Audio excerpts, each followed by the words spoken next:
Uwe Boll. Do I really need to say anything else? I'm surprised it's been this long before one of his cinematic abortions fell onto our plate. I mean, it's not like we eat babies or anything, though I can't say the same for Uwe Boll. I didn't want to pick one of his video game adaptations because I can only take so much sadness and anger in one sitting. I decided to pick one of his films that has a decent rating, one that means something to the director as an artist. Though saying that his film is art is like complimenting a 5-year-old's finger painting of a dog as being Pollock-esque. Just join myself, Paul, and Charlie as we take on Uwe Boll's Assault on Wall Street. Who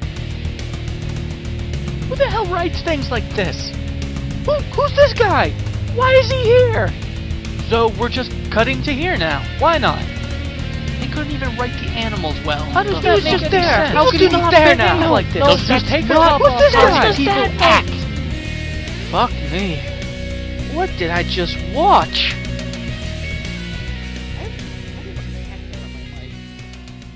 There are 3 cats in this house.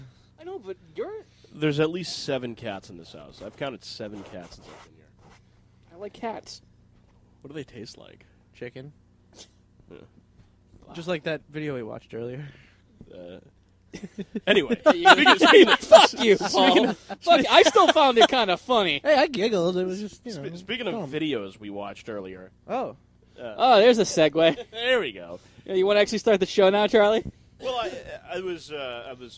You're getting sick and tired of us just fucking around, sitting here, just like, Martin, it's recording. Why don't you actually say something about that goddamn movie? Why? Because I'm trying to stall as long as possible. I hate this man. You know what? Let me go back. Uwe. Yes, his name is Uwe Boll. People call him Uwe Boll. Which Paul has informed me that that's what he's going to call him. That's what I'm going to call him this whole episode. I don't care what his real name is. It's Uwe Boll. What is that nationality like? What is? He's German. I was going to say, isn't he German? And then in Germany they pronounce W's as U, or they pronounce them as va, uva. Charlie, do I look like I speak fucking German? I'm just trying to get some clarification. Dang, what are we talking about? We're talking about Audible.com. Stop trying to plug shit. We're not getting paid. What we're talking about is Assault on Wall Street. That's right. It's That's right. I believe a 2009 Uwe Boll joint. This is the man who took video games and then raped it to the point where it can't walk around without rickets. Well, what were the video game movies he did? He did a ton. He did House of the Dead, Alone in the Dark. He did Blood Rain. He did 2 Blood Rain movies. He did House. I think he did all 3 of them. There were 3 of them. Holy shit. He did House of the Dead typing. He turned that video game into a movie. I think that would have been more interesting. Just you sitting there typing the script to his shitty movie would have been so much better because at least then you'd learn how to type. So, I mean, like, House of the Dead, though, it's a fun game, and House of the Dead Overkill for the Wii is one of my all-time favorites. But, I mean, turning that into, like, the original source, though, into a movie is just... That's really odd. Do you there wasn't know, really much of those games. It seems like a weird choice. Do you want to know how bad that movie got? There was a point where they're going through the sewer system just because, you need to have a sewer part. Sure. They didn't even bother putting in new zombies or anything. They took footage from the game. You gotta be shitting me. It went right from live action to Wow. footage from the game. They didn't even turn on the red blood. That's pretty bad. It was the Wow. green blood. It was the green blood that you get in the arcade. That's bad. Well, I mean, like House of the Dead, I wasn't necessarily like, oh, this gameplay this storyline is riveting. It's a fun game because you're just going around and you have a gun and you're pulling the trigger and shooting zombies in the face. Honestly, even though I know it's hard to adapt that into a movie, it's not as bad as you think. It gives you more free range, more creativity, or if worse comes to worse, just make a shitty zombie movie and throw in some things. That was the first thing he was, like, famous... Well, not famous for, but There's known for, Yeah, right? pretty much. House That was of the first Dead. thing that got brought over here, and then he just decided to continue riding that train right into the goddamn Yeah, ground. and I want to know who found him. Who said this is the guy to helm House of the Dead? The lowest bidder. Yeah, right. Yeah, I mean, who was like, we need a House of the Dead? Who was playing House of the Dead fucking 1 and was like, we need to turn this into a movie. We need an adaptation for this. Someone who wanted to make $100,000. I was excited when it first came out. I didn't know who Uwe Boll was. I didn't know what he was capable of. God knows, that's like saying when Hitler came to power, you should have known. You know, I have that same, like, I'm naive in that way, too. Like, something I love gets turned into something else. I'm like, oh, I love movies and I love House of the Dead. No way this can be shitty, you know? And, like, I'm kind of like that, too. I get really excited about that kind of thing. But, And then you get this bad taste in your mouth. I feel like he just took all of his ideas, just wrapped his junk in it, and then just rammed it right down my throat hole.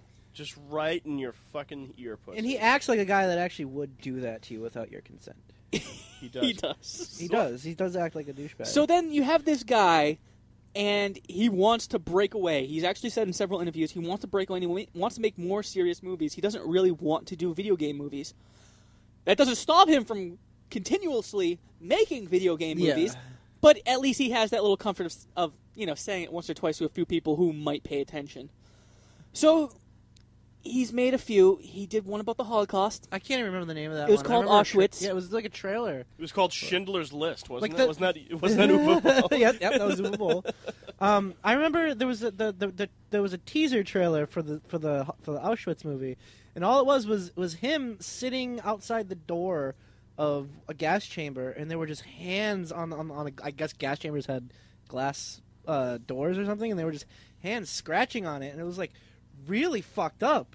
And I'm like thinking, this is the guy who did House of the Dead, and he's doing an Auschwitz. That was movie. actually the Wolfenstein 3D movie. So he decides to do that. He did a movie about Darfur. I haven't seen that one yet. Whoa, really? Yeah, that was his. That's the movie that he really prides himself on, and the one he won't shut the fuck up about. God, I mean, talk about a pivot. I mean, it's like, yeah, now my next movie is gonna be about AIDS. It's like, okay, like, what are we doing here? Now, what's really fucked up is that he's doing all these serious movies, but he's still putting he's still putting his tastelessness on it. That's the thing. He doesn't know he's tasteless. I think at some points he does, but he doesn't know he's bad. Here's the thing. This is a man who he got a master's degree in literature. I forget exactly what, but he also got it in finance. So the thing is, he knows how to finance these movies and push them out. What he doesn't know how to do is actually make them. Say like someone who went to film school. Are you saying that all finance majors can't be filmmakers? Is that what you're getting at? What was the Darfur movie video game? Was that Resident Evil 5? But Oh, that was the name of the movie. It was called Resident Evil 5. That was it. Resident Evil 5, the fucking movie. That's not even me just casually using the F word. That was literally the name of the movie. Resident Evil 5, the fucking movie. I should also be remiss if I didn't mention Blubberella. I thought that was just something you guys watched. I didn't think it was you. People think I make it up. U-Boll. Uwe Boll made a movie which was basically Blood Rain with a fat chick. And called it Blubberella? And called it Blubberella. Wow. I'll get into this later, but I really think that even though he tries to make them strong and someone's fucking this man. Someone allowed him to put his rancid syphilis penis into their vagina and spawn whatever the hell. He has children too. He apparently has syphilis too. I'm really trying to not bring his family into this and say that they all should be put in front of a wall and shot just to have the bloodline stop. But after seeing Blubberella, I think there's definitely something where this man has problems. This man has problems, and he has problems with women, and I hate him. Give him that. He might even be the nicest man in the world. If he... He's probably a dick. I mean, let's There's be no honest. doubt. He is actually, after reading interviews, he is kind of a dick. He challenges his fucking critics to boxing matches because they trash him. And How because great they would can't it be if he fight back. challenged us to a That boxing I'm match? hoping that happens. Are you kidding me? 10 years ago, I might have stood a chance. Now I'll actually have to have him meet Mark. Yeah, what if- our 4th degree black belt friend. Yeah. What if he challenges us to a boxing match and it just beats the shit out of Paul? Like, what would we... Would we have to give a good review of this movie? What's the outcome? Am I getting any money to get Uwe Boll's fist in my face? I'll totally do it. No, it's a pride thing, Paul, for Christ's sakes. I can just Fuck picture that. him like shooting up meth and then just going after one of us.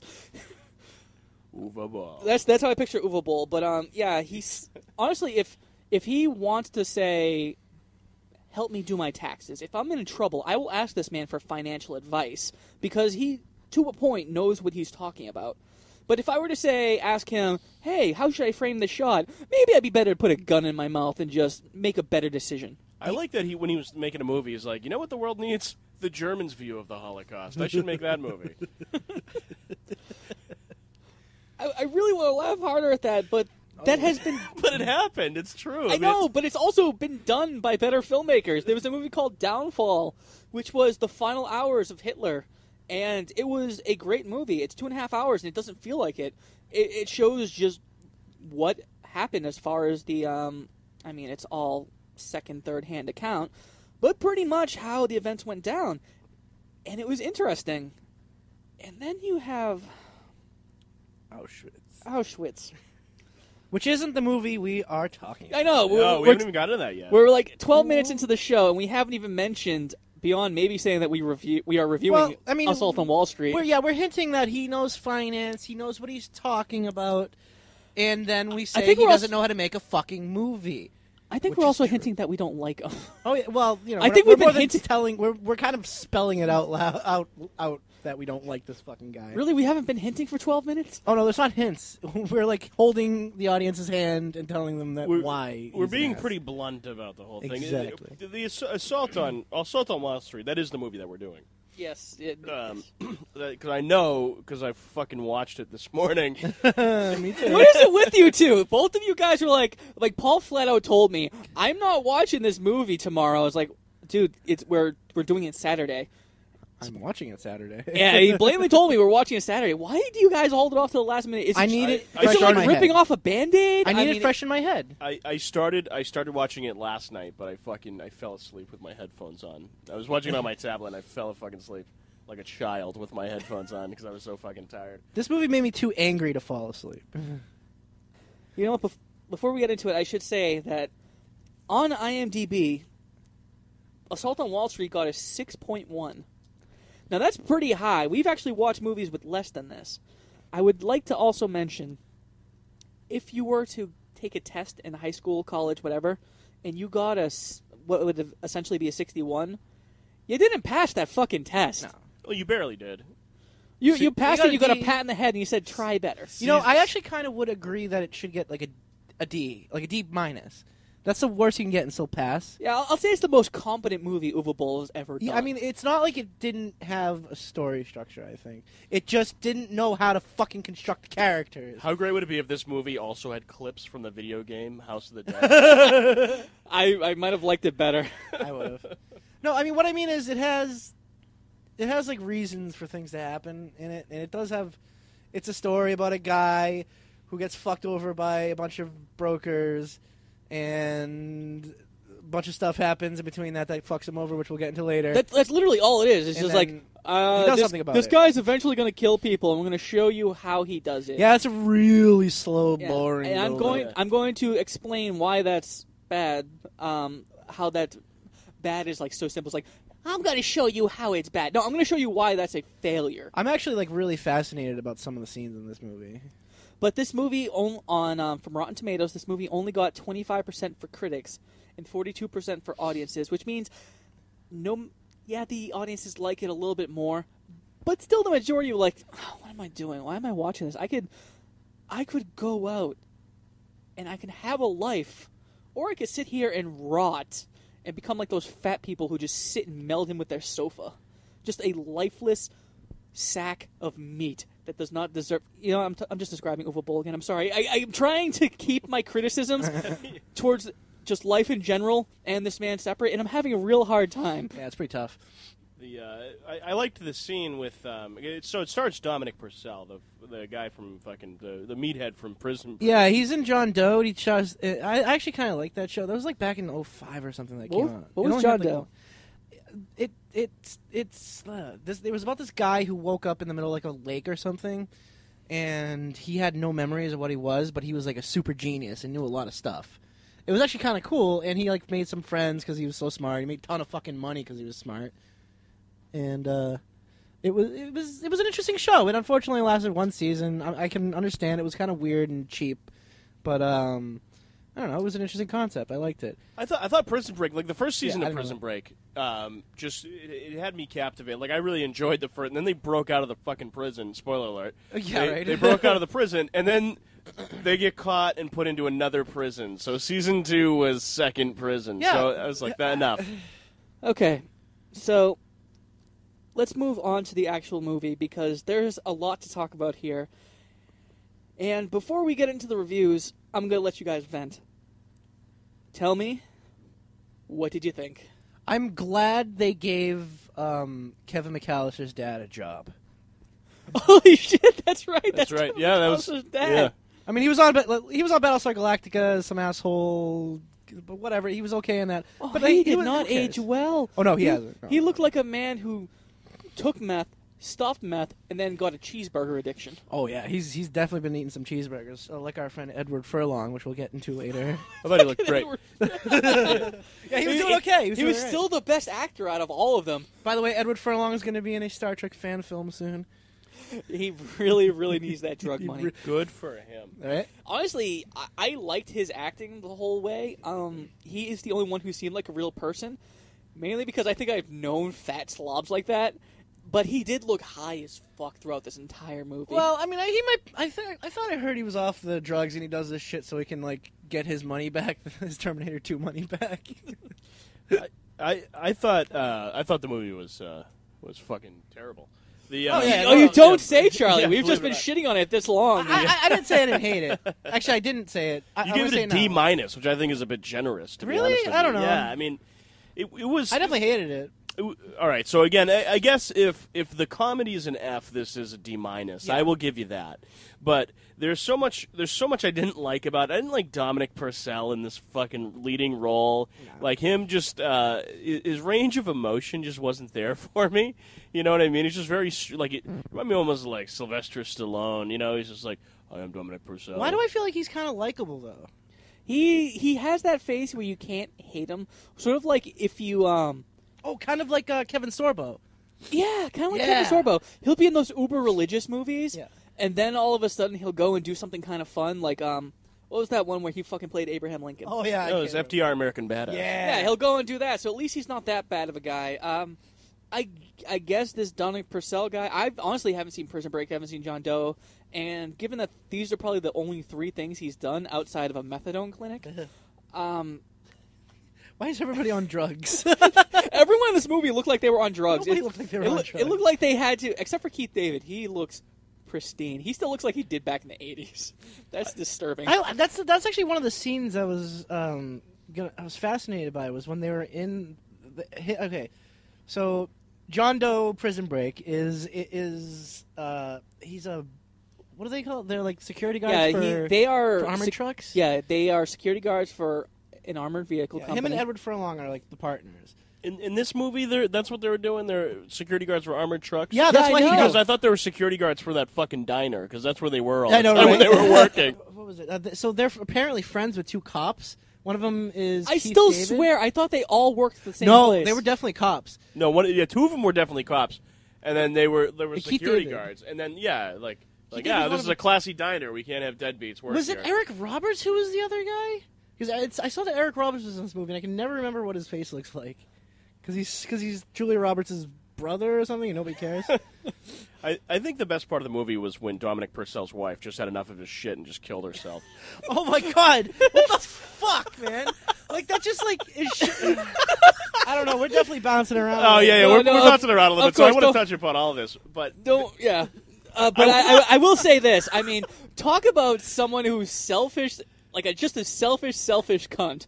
Well, it's one of those things where it's like, I feel bad that I made you spend all this money. So instead of trying to get better, because this whole thing is about your love for me, I'm going to kill myself so that I'm not in the picture, but you're still stuck with your debt. So I don't usually think that like suicide is selfish in any way, but it's like that is kind of especially like I'll tell you why it was selfish. I don't know. So the guy's broke, and she's killing herself because they're having financial problems, and the fucking cunt doesn't kill herself in the bathtub. She does it on the Right bed. in the bed. Yeah. Oh my god! Now you have to get a new bed. Yeah, exactly. Like, beds aren't cheap. You know what I mean? He's like, great, sweetheart. Thanks. I'm Thanks still for kicking- $50,000 in debt after spending the $500 for just a $60,000. mattress. Fucking shitty mattress, too. Very. Yeah, You know? redo all the linens. You know what? I bet you Uwe Boll got this idea from looking at his own wife, because I'm pretty sure just living with him, she tried to kill herself several times just to get away.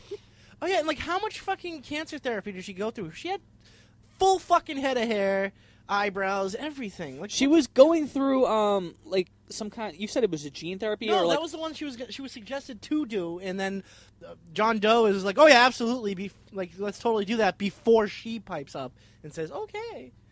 Like it's oh Yeah. You know, like, so, just wrapping up my thoughts real quick on the movie as a whole. So, I mean, I was hoping that it was going to be a bit more exploitive, you know, that type of deal. So, like, it kind of was. yeah, no, well, it Well, was at well, the it- end for like 15 minutes. I was I thought hoping. it started with what's her face killing herself. I was hoping it was going to be more. Do you remember the movie I Spit on Your Grave? Was that the rape one? That was the rape one. my God. Why are The we talking horrible- about rape and No, methadone stick with people? me. And So, I Spit on Your Grave. There's a horrible, drawn-out rape scene in the very beginning. I'm talking about the Jesus. original from '78, and There's a- yeah, there's a just remake? one. yeah, and then it's a horrible scene. But then the next 45 minutes of the movie is just her fucking taking revenge and violently killing everybody. It was fucking great. You had to sit through that shitty, uncomfortable scene, but then you get rewarded with this. I would fucking say it's great. one scene. She gets raped by 5 different men. Yeah, it's like literally like a 40-minute scene. I showed that to you guys too. I felt Yeah. so bad. I did didn't not see it. know. Fuck that. I'm pretty sure we had it on Blu-ray, like, so we got to see it in 1080p. Well, I'm really glad they had a Blu-ray transfer. Yeah, I mean but It's a classic. Oh, But yeah. it was so good. Like not the rape part, but the second part was so good that you know, because it was just so violent and it's revenge, and she's getting this revenge in this way that you're like, fuck yeah, Yeah, kill it's- those motherfucking hillbillies. And it was just like, I felt nothing for this dude. yeah, Fuck him. It felt like watching two old women slap each other. The build up was so fucking terrible, and then the payoff wasn't that fucking great. All right, so I just want to describe. This is a very, especially with a lot of bad movies, this is a very common structure. What it is you go with a character and you see all of the things that bring him down, and then he blows up. Now, this can be done as a character study, and a character study is usually one of those films where you have somebody who is interesting in their own way, and you see how they react to a situation. It's not necessarily a plot-driven thing, or it builds towards another story. You're seeing how this character is being tested, and that's what makes it interesting. This movie didn't do that. It's really trying to get to that last scene. Which it should have done. It should have done that a half hour into the movie. Or then you have the plot-based structure, which is it leads event to event to event, but that doesn't happen either. So that's what a lot of these films get wrong, is that they try to make the movie the backstory to the one thing that they really want to show, instead of integrating the backstory into the film, which is what's called a fucking movie. So that was what I was getting at with that Edward Furlong and all of them and the cops in the diner scene. That was there just to do character development. This is who these people are. But they do it in such a fucking weird shit, like high school play way. Like, oh, my wife is cheating on me, but I don't give a fuck. Oh my god, you're talking that Or- first scene where they're in the yeah. diner? 'Cause then That they're was tr- unbearable. That was like 2 minutes too long. It should have ended, but they were like, "Oh well, my wife's cheating on me."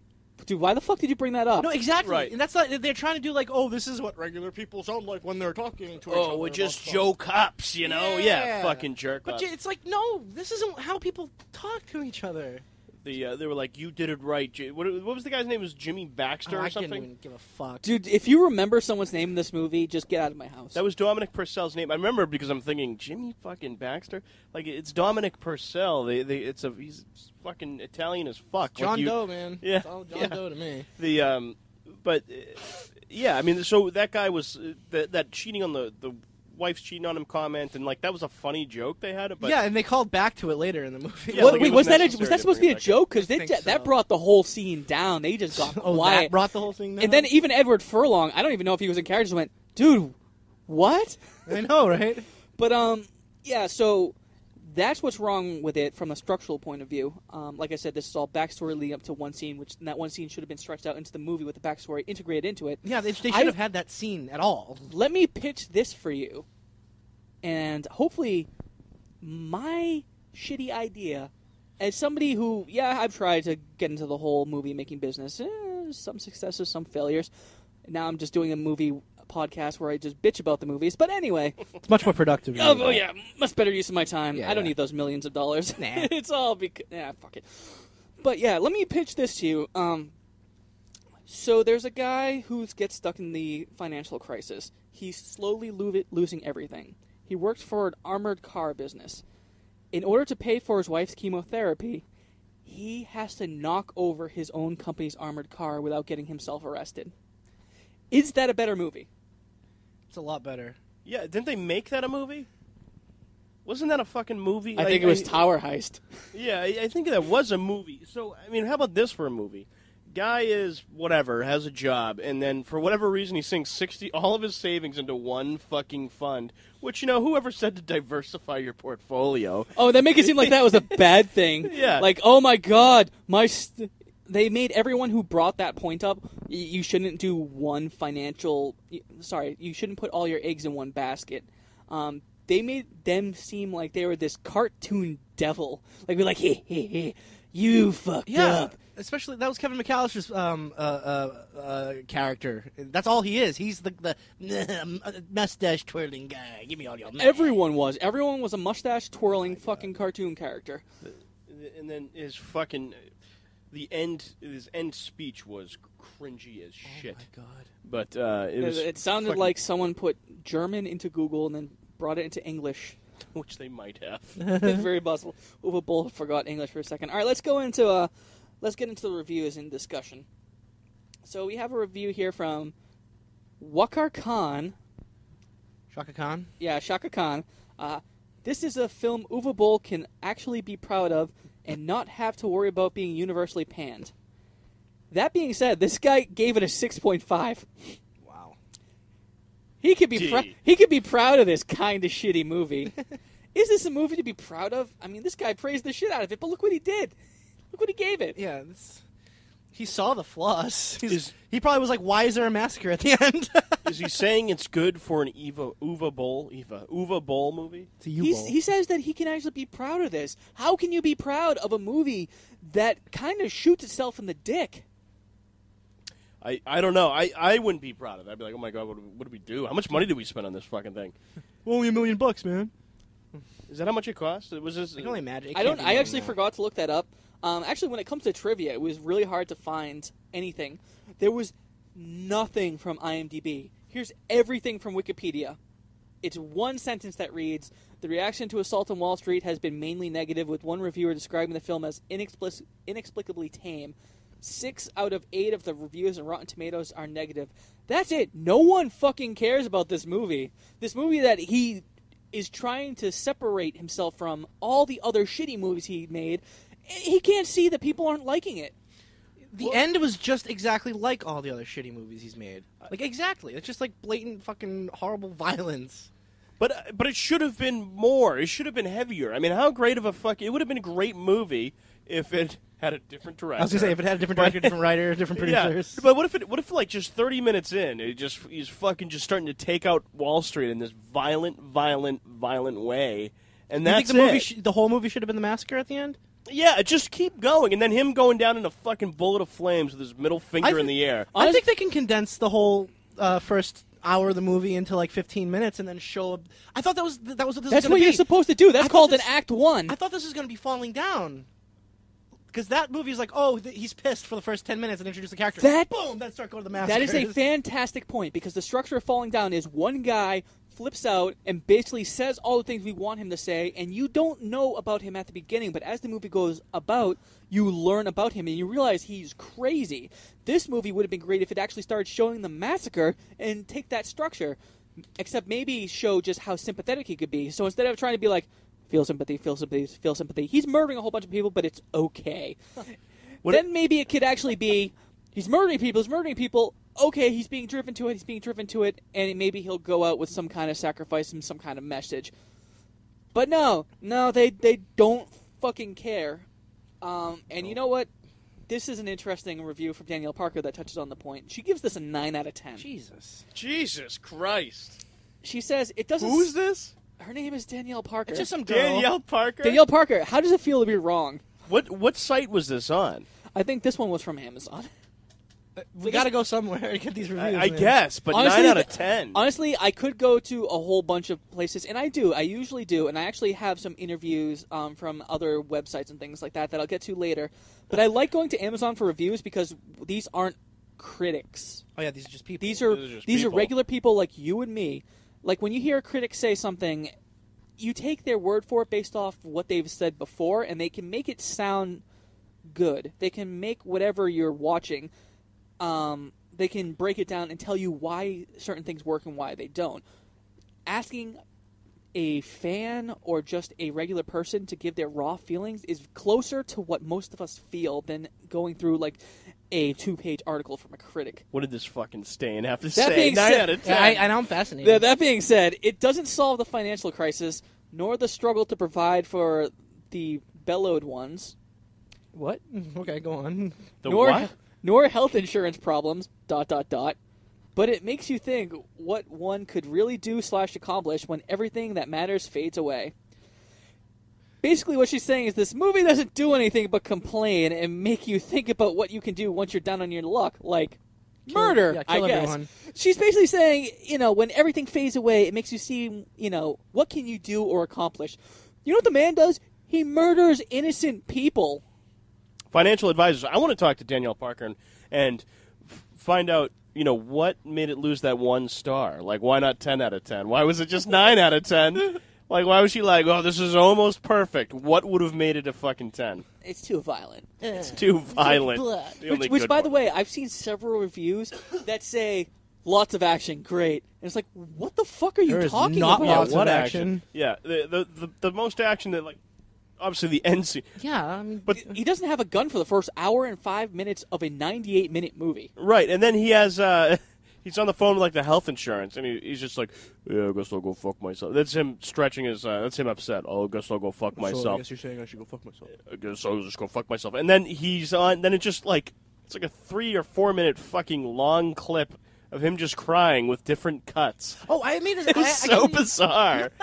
Like I said, he needed to get his fucking methadone money somehow. So if weird if choice. he's broke, how the fuck did he get all the guns? Did it show that? He came from the army, so obviously he just gets guns. Oh, okay. you Well, just they asked for give it. him $9,000 when they fired him from the diner. Or whatever Oh yeah, they he worked. probably okay. That's right. Yeah. Don't you know, Paul, that when you select the Uwe Boll loadout, you automatically get a couple of sidearms and an M16? Oh man, that fucking taxi driver esque thing when he was like, she was looking at the guns in the mirror. He just points them, and he's got that like Yeah. that wooden fucking face. He's like, I'm not changing my face at all. I guess this is good. How great would it be if he just like started to go? He had like a mohawk on, and he just started going in the dialogue. He was like, you talking to me? Are you talking to me? I'm the only one here. It's very obvious that Uwe Boll wanted to make like those types of movies, but he doesn't know how. He thinks that just having someone stand in front of the mirror and do that. The fact that that scene in Taxi Driver is great because it shows Travis Bickle's breakdown mentally. That's what makes it work. That's what makes it scary. That's what makes it exciting. Yeah. Just showing some guy looking into a mirror. What does that tell you? It tells you that some guy is looking into a mirror practicing his, I don't know, fucking cowboy routine? I'm about to kill a bunch of people on the street. If it were me, I would have given him an erection, and that would have really made a difference. I think. He just- That would have been something. Have 3 guns pointing at That the would have mirror. changed it. All right, so I got another review from Recollection Y, a 7 out of 10 review. Jesus Christ! God damn. I am compelled to write this review because I am completely disgusted by all those biased reviews written by people who let their predisposed opinions about the director or the actor dictate their feelings towards this film. Yeah, why should his past work have anything to do with? Oh, it's only his style, his visual style, and his directing style, and his writing style. I am not a fan of Uwe Boll. Okay, then what the Yeah, what the fuck? Who's this asshole? What's his name? flip flopper? Yeah, Recollection Y. this is yeah. But I don't agree with a lot of the nasty stuff people put out there. I know people are entitled to their opinion, but I also know that we can become better at what we do.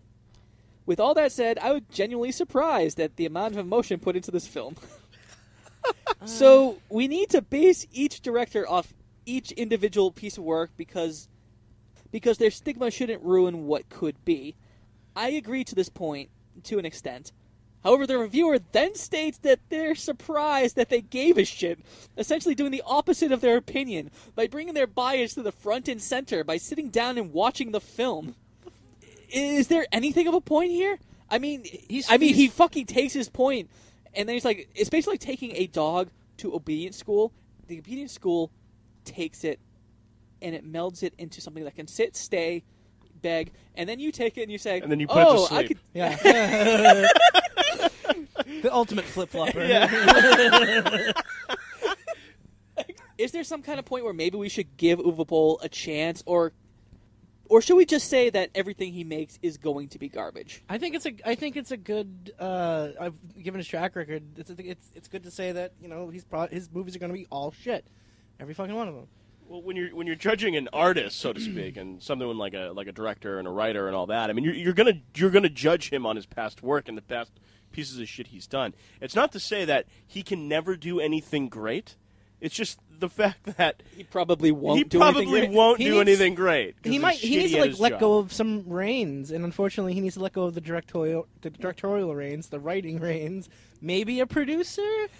I think Charlie, you nailed it, because we forget that these people, they're artists, but this is also literally their job. If I did my job the way Uwe Boll does his job, so many people would die of cancer. Has anybody seen? Fair enough. Heavy as the head, my friend. Man. So Peter DeBruce from Variety says, this film is inexplicably tame, which I mentioned before. The least interesting execution of a radical concept.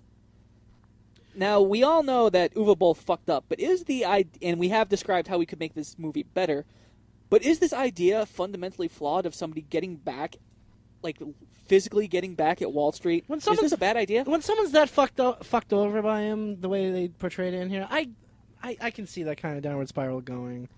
Or happening, rather. But, like, going to every fucking broker and just fucking... Yeah. Well, I mean, he made his point in the actual movie, because we remember the radio show, the guy was like, oh, well, violence should never be condoned. And then they were like, oh, well, what about, isn't that the U.S. government's answer to Iraq? They're dealing with them with violence? Yeah, he did everything through news reports. Yeah. So I totally want to kill these people, and I totally want it to be justified, but it's bad.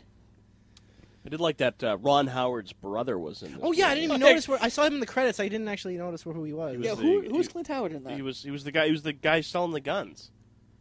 Oh, I didn't even see that. I missed that scene. I keep thinking that he looks like who Paul was played playing Freddy Andrew Krueger in the new one? I don't fucking know. He looks like a child molester, is what I'm saying. Yeah, he does. Well, here's the good thing about Clint Howard. If you ask him to be in your movie, he'll be in your movie. He'll fucking do it. Yeah, he was also in that classic episode of Star Trek. Oh, yeah. Yeah. Have some Tranya. You can quote that. God damn it, Paul. There's something wrong with the fact that your brain holds that information. He's an audio engineer. I need to work on the warp drive. So I mean, there's a few things that I noticed about the movie that I noticed, and like a lot of it is just like little stupid stuff. So at the very beginning, like hey girl, hey boy. Yeah. Oh yeah. They wanted to show some characters. Oh my god, that. I feel like it's something like my wife's gay best friend would say to her. Yeah. You know what I mean? Like, Oh, Jesus. Hey girl, hey boy. It's it seems like fucking. It seems like a type of human interaction, but it wouldn't be like a couple like a relationship, like a friendship more than anything. Yeah. A very, very, very fucking feminine friendship, but not. Yeah, you're not fucking that person that's saying hey boy. You know. I mean, I'm a little cutesy with my girlfriend, but it's like it's not weird like that. There's Not a difference really, between right, being guys? cutesy and then there's a difference between terrible Unrealistic? writing. Yeah, I mean, it's just that dialogue is just so forced, and I don't even think that's any of the actor's fault, because you're like, how the fuck am I supposed to deliver this in a normal way? Because humans don't interact this way. No, they don't. But given we say that, but given the way regular everyday people write, that seems kind of normal. You know what? Here are some of the top 5-star reviews from Amazon. And Oh boy. fun to see you some Wall Street suits get shot up. Not that I wish that to happen in real life. Just great venting after what they did. Good movie. Good storyline. Lots of action. Must like action. Great movie. Must very like real. action. Great movie. Very realistic. What the fuck? Oh boy, this next 5 stars, realistic. I can't wait. What is it? Good acting. Oh boy. Hold on, wait. Good acting. Interstake. Open bracket. On Wall Street. Interstake? And then he literally typed in open bracket. What? These people do not speak English. Yeah, that was Uwe Boll that wrote that. Oh, and then the final one, just in big caps, said, "Thank you." What the fuck? Thank Oh, you, my Uwe Boll. God. Finally, a good movie. That was Dominic Purcell saying, "Thank you for getting me in a fucking film." Actually, I funny need you a should, starring role. Funny you should say that. I have an interview. I have an interview here from Shakya.com, which says, while Purcell said that he initially accepted the role of Jim because of financial needs in his personal life, he eventually came to embrace the character's motivations. I haven't seen the films Uwe has directed and written that are based on video games, such as In the Name of the King and Blood Rain, but had heard that they weren't critically well received, the actor said. So I was initially hesitant to sign on for Assault on Wall Street. But I came to see that the script had a cohesive story that people can relate to. So, no. No, he needed the money. He's pretty clear about that. He also goes on to say, in this interview from Shakya, though Purcell is wary of some of Boll's previous directorial efforts in the video game genre, the actor said his apprehension of seeing some of the filmmaker's other work hasn't stopped him from thinking about pursuing directing in the future. I want to be a director. Yeah. Here's how to get the emotion out of your actors. You just hit them with sticks. Yeah, so I love the fact that he's basically saying, so I know Boll is shitty, but I'm not going to let it dissuade me because he just threw $100,000 in my face. And just throughout this entire interview, it's funny to see all the it's funny to see all the backhanded compliments he gives Boll. I know, right? That's just swimming with, fuck this guy, but thanks for the money. Yeah, I mean, that's not even the best part. Here's my favorite. While Purcell came to appreciate the realistic message Boll was trying to convey with Assault on Wall Street, the actor said he has no intentions of seeing the director's upcoming video game action adventure, In the Name of the King 3, a project that reunited the two. There's a third one? And he's not even going to bother to see it. Well, He was in it and he's not going to see it? Yes. What a fucking asshole. well, Is he? I don't know. I think he's realistic. I've been in some shit before, too. Yeah, I can kind of... Can you imagine? It's like, yeah, I needed money, so I did Assault on Wall Street, and then, wow, I went through it really quickly, so I did In the Name of the King 3. I didn't even think that had a third one. It wasn't, what's his face from the Transporter movie? Jason Statham Statham was he was in the first first Yeah, one. he was in the first one. Yeah. How the fuck? Why am I even asking that? I was like, how the fuck does he get all these like relatively How recognizable did he get actors? Ron Howard's brother? How? You want to make $500 for Ron Howard's brother? How did he get Kevin McAllister? It's Clint Howard. Well, you see, it's actually quite simple. You see, when the actors aren't making movies, that in-between period, and they need a couple of bucks, you can put in an offer, and they will probably say yes. Yeah. It was mostly character actors that are like really recognizable. Like, I don't know the fucking name of the guy who plays Kevin McAllister's dad, but you know who we're talking about. Yeah. There's tons of people like that in this movie. How great would it be if had the whole like Home Alone cast just not doing that anything was anymore? So good. Like Buzz was in there. Oh yes. I want his girlfriend to be Buzz's in there. girlfriend was Whoa. in there. Yeah. You know that was a picture of a dude? No, I did not know That was that. totally a picture of a dude. Wow. So you guys want to shit on Uwe Boll some more? Like, Yeah, as let's an do it. actual person, I not mean, just I as an guess. incompetent director? I think we what else is there? I think we're I getting burned heard out. something kind of interesting, like when he was shooting, and so he shot this in, I think, was it Canada and then New York City? It had to have been Canada. Yeah, this is one of the first times he's actually shot in the United States, mainly North because they America. have competent tax laws. Right. But they told him that one of the things he said about this was that they wouldn't give him like permits to actually film on the subway and shit. And so so he said he did it. He had to do like a guerrilla style of filming, and you just start grilling. Then like the cops would show up, and he just fucking have to run away. You know what I mean? So, Did he like, really do that? Yeah, he didn't have permits and shit. So Oh, he he's like he literally said something like it was like the good thing about New York City is that everyone's so busy that no one really fucking notices if you just start filming He's somewhere. not necessarily wrong, but that's Right.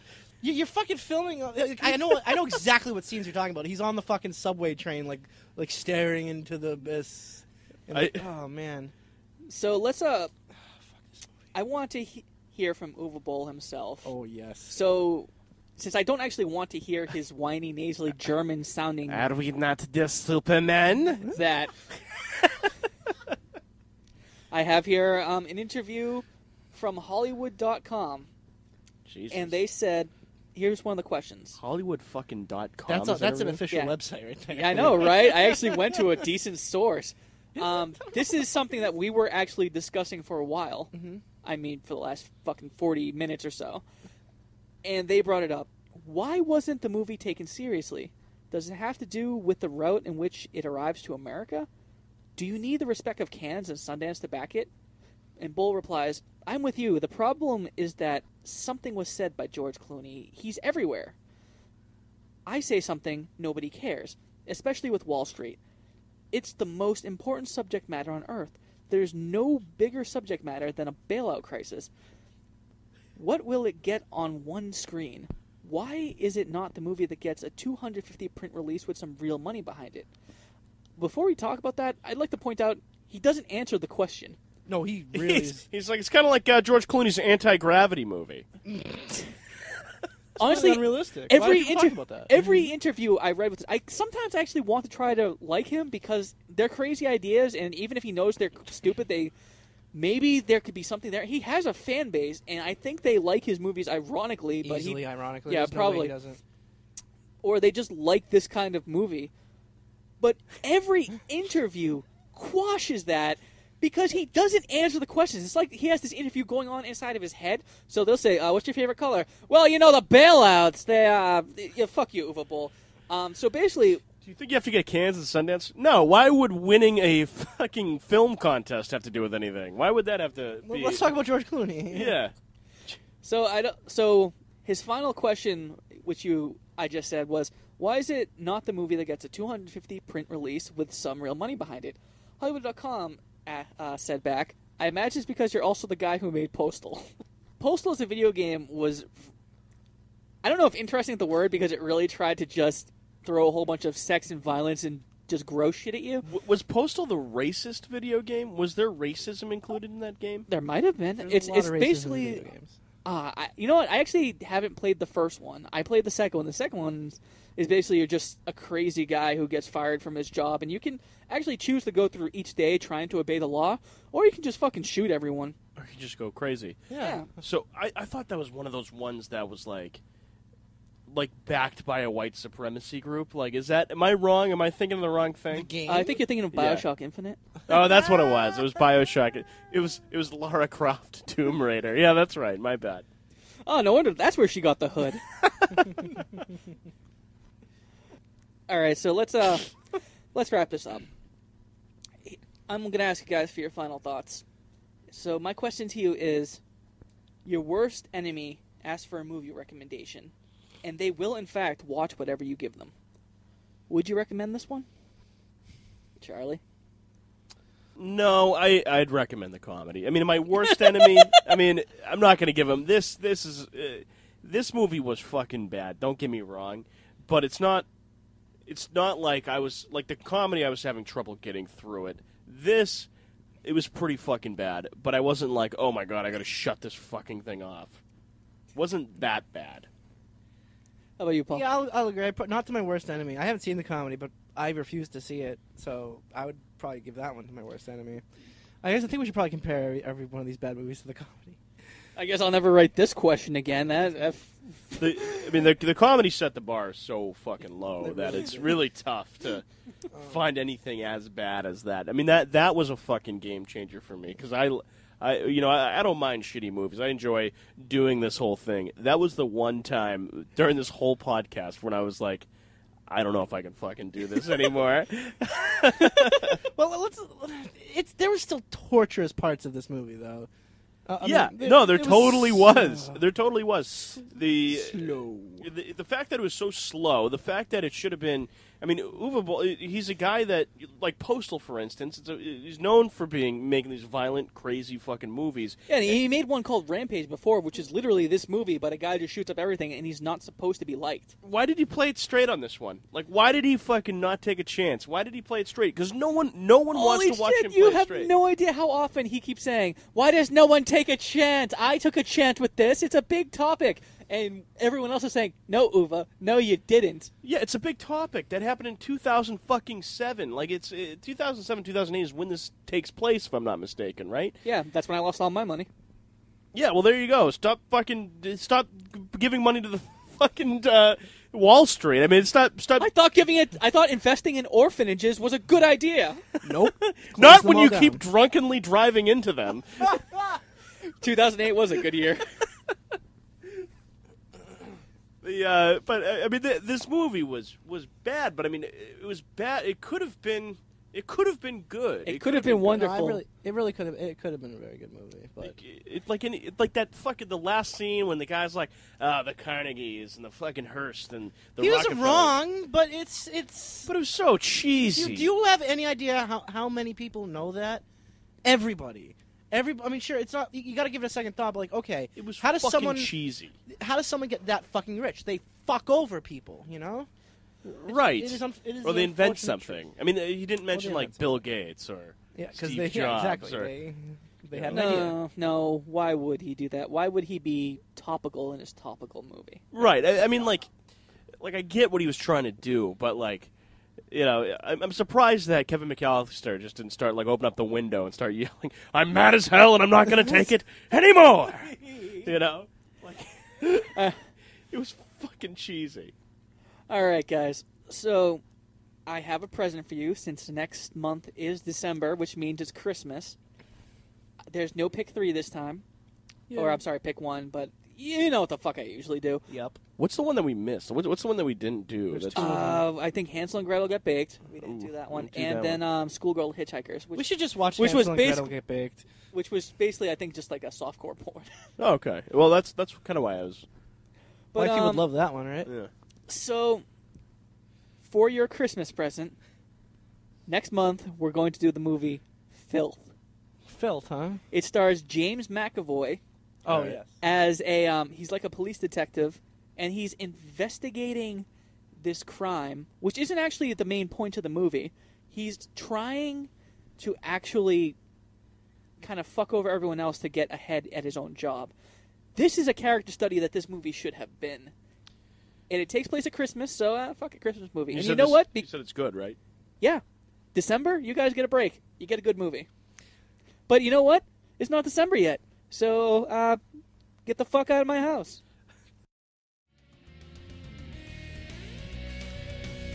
That's it for now. Catch more episodes on iTunes, Stitcher, and YouTube. Visit our Facebook page and vent your frustrations. Or if you want to give us your comments, recommendations, or just some good old-fashioned hate mail, email us at wdijwpodcast@gmail.com.